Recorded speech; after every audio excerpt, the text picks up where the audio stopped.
The Memo, No Kings Protests Give Anti-Trump Movement Its Biggest Moment So Far, by Niall Stanage. Leave the heater alone. The anti-Trump opposition is leaning into its biggest moment so far with the No Kings protests that are scheduled across the nation on Saturday. Organizers say the number of planned events has grown to more than 2,700, and that online RSVPs by people hoping to attend have more than doubled in the past week alone. The protests are intended, as the name suggests, to provide a rallying point for Americans opposed to, or fearful of, President Trump's consolidation and expansion of power. The American people have gotten to a place where they feel Donald Trump does not respect the norms of this country in terms of the balance of power, respecting minority rights, respecting the rights that we all count on like freedom of speech, said Joel Payne, the chief communications officer for MoveOn, one of around 300 groups that form the coalition behind the protest.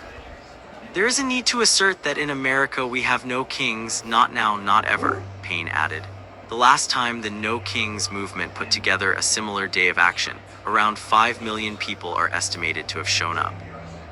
That was on June 14th, Trump's birthday, and a day that also saw a controversial military parade, attended by the president, in Washington.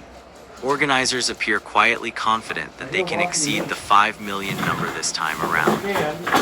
If it is a high-stakes moment for the anti-Trump opposition, the same is true for the president.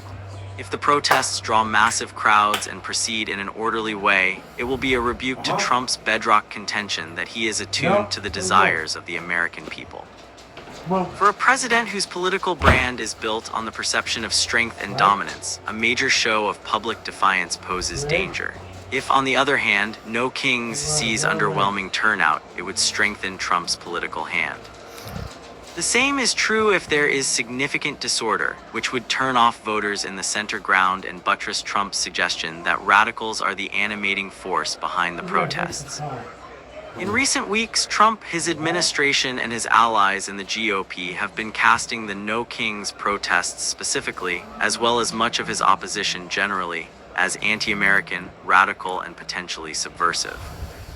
Speaker Mike Johnson, Republican from Louisiana, recently told the Trump-friendly Real America's Voice outlet, "They call it the No Kings Rally. We call it the Hate America Rally. It will have all the Marxists collected, all the Antifa people, the Black Lives Matter remnants, the pro-Hamas wing of the Democrat Party, and they are going to be out here screaming and wailing." White House Press Secretary Caroline Leavitt told Fox News on Thursday that the Democratic Party's main constituency, more generally, is made up of Hamas terrorists, illegal aliens, and violent criminals.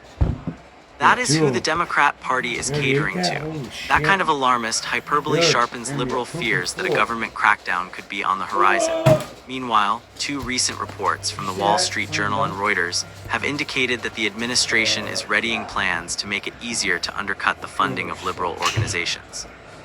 The Journal's story indicated that the Trump administration was preparing sweeping changes at the IRS, which would allow the agency to pursue criminal inquiries of left-leaning groups more easily. Reuters noted the prospect of government investigations into what the administration labels domestic terror networks, which includes nonprofits and even educational institutions. Meanwhile, Trump last month issued an executive order defining Antifa as a domestic terrorist organization and calling on all relevant agencies to investigate, disrupt, and dismantle any and all illegal operations. Critics say Antifa, the name alludes to its anti-fascist intent, is a far looser and less organized enterprise than Trump makes it appear, and worry that his call for action could be used as a pretext for repression of legitimate political opposition more broadly. All of these debates are playing out against a backdrop of Trump deploying, or seeking to deploy, the National Guard to several major cities. On Friday, his lawyers asked the Supreme Court to overturn a ruling from a lower court blocking his plans to deploy the National Guard to Chicago. As for Saturday, the No Kings organizers note that they are pushing for protests to remain peaceful. Payne, responding to GOP criticisms of the coming protests, said, "This is a party, the Republican Party, that claims to stand for free speech, people being able to speak their mind, people being able to challenge their government. I wonder where that idea went. How come Americans who have the audacity to disagree with them have become a threat?" Basil Smikle, a a New York-based Democratic strategist, urged people to see the protests as broader than a mere partisan party effort. He said the protest would also draw a lot of independent voters concerned about the direction the country is going. It is an opportunity to create community, he added. The Memo is a reported column by Niall Stanage.